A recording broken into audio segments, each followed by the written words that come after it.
Ugh. Let me guess. You're here to kill me. You're a vampire hunter. Or no, wait, don't tell me. You want me to bite you and share my vampiric powers.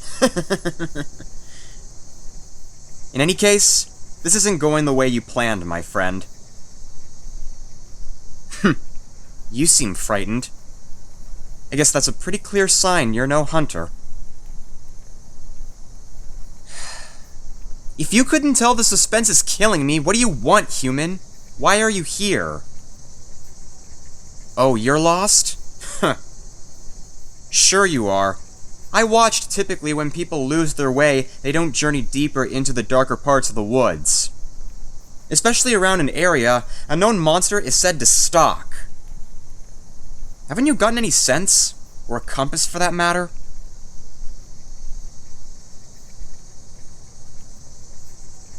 No, of course not. I haven't had a single intention of hurting you. Or anyone for that matter. Do you know how hard it is to be treated like a vicious monster or animal? Of course you don't. How could you? You still have warm blood in your veins, and you don't realize how lucky you are. What do I feed on? I feed on animal blood, much to my own disgust. I find the consumption of any meat grotesque. Even when I was warm, actually. Unfortunately, vampires have to feed on something, as starvation of blood can be on a frenzy. That would render me completely out of my own control. And of course, my efforts to protect people from my affliction would be very much undone. I just wish people knew I'm not a monster. I hate this. I never asked to be like this. But unfortunately, it's my reality, and I have to live with that. It's been my reality for quite some time now. Who made me, you ask? I honestly don't know. It was so long ago, I've forgotten their face, actually. All I remember is finding myself on the brink of death towards the end of a long journey. I remember the winter was terrible that year.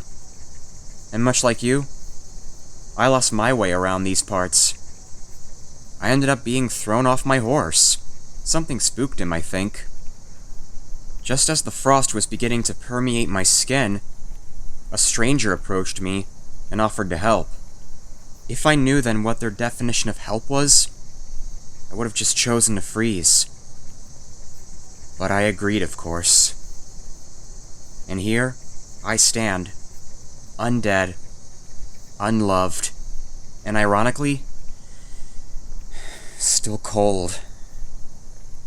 But that was a long time ago, and now I live here.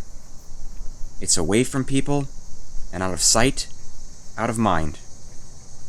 I'm usually free from having to hide myself around here. I'm very rarely interrupted, especially given the fair locals instill within everyone who passes by. Honestly, I've done nothing wrong to them. Not once. But still, they see my eyes and skin. And already, they know me inside and out.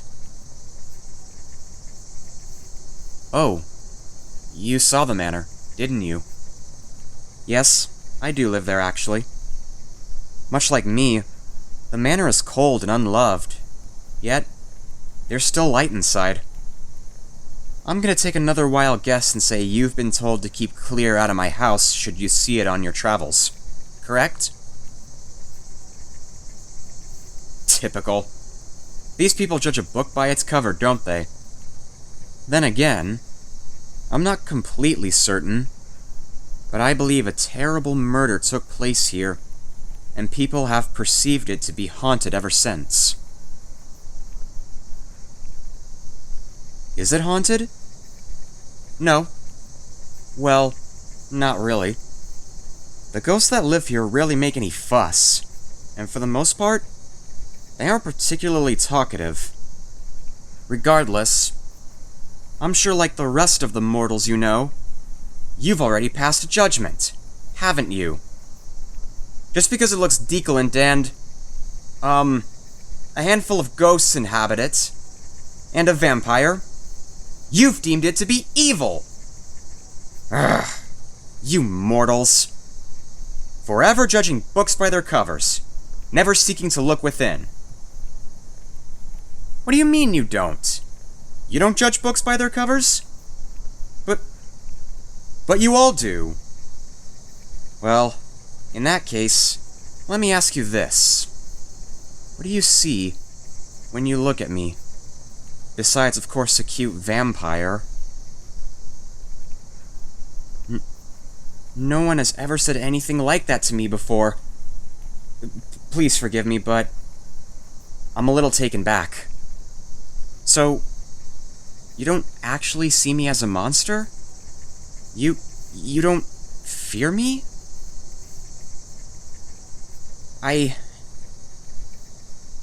Thank you. I honestly can't tell you how much this means to me.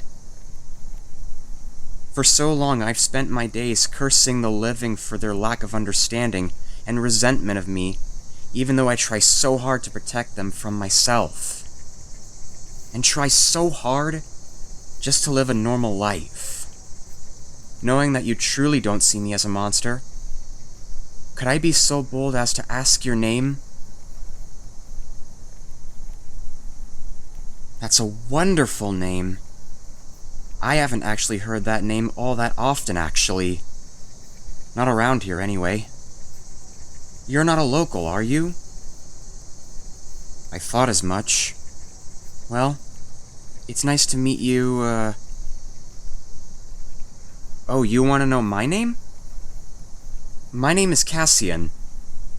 Lord Cassian, to be exact. But, once again, that title belonged to me a long time ago, and it probably doesn't mean anything anymore. How old am I? Well, that's awfully intrusive of you to ask. Even if I am a vampire. I'm around 130 years old. I was created in my early 20s, so my body has remained virtually the same. The only thing that changed was my eye and skin color. I miss my emerald eyes. They were a lot less threatening when meeting new people like yourself. Though I suppose they couldn't see in the dark. Look, I really do want to thank you for actually taking the time to get to know me. And well, just listen to me. You're so amazing and so kind. I really hope we can do this again. Only if you'd like. I'd be more than happy to have you around my manor for tea one day. That's if you're free, of course. And don't mind the odd of ghosts floating past. Really? You'd love to? That's great! I mean, brilliant. Thank you.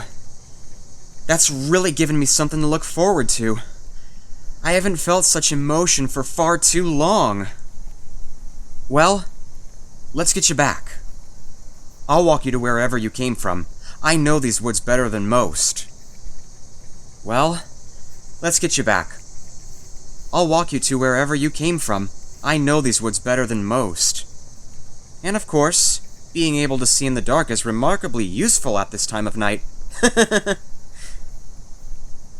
Thank you again. You've helped me. So, let's help you find the road back. Come with me.